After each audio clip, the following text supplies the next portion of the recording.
All right, well, quickly addressing the admissions issue.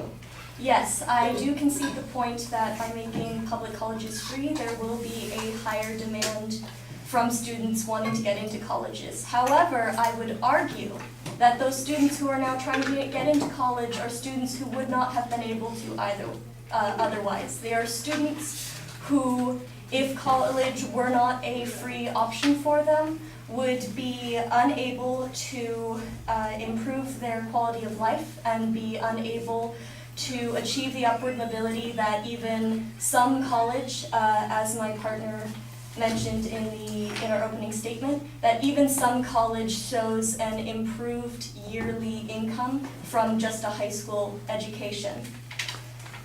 So I would argue that although admissions would increase, it would be an issue that would absolutely need to be addressed, that the benefits of students being able to achieve that better quality of life far outweighs the growing pains that our education system would go through.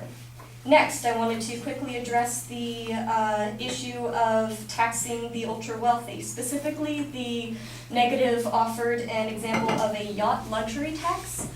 The tax that we're suggesting would come on the ultra-wealthy's federal tax forms. Yes, people commit tax fraud. That is absolutely an issue.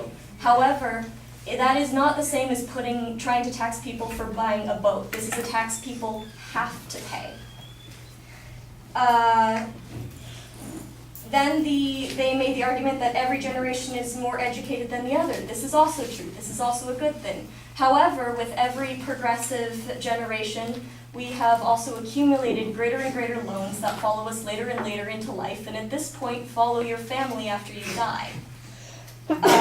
Finally, I would argue that the negative has conceded the point that loans are out of control. They've only asked how to pay for free college, which, while absolutely a valid question, they seem to be ignoring the long-term effects that continued student loan debt has on people, and completely ignoring the benefits that the relief of student loan and the ability for more people to go to college without the fear of loans would have both on people's quality of life down the line, as well as the economy in terms of people being able to use a greater percentage of their income towards whatever they would like.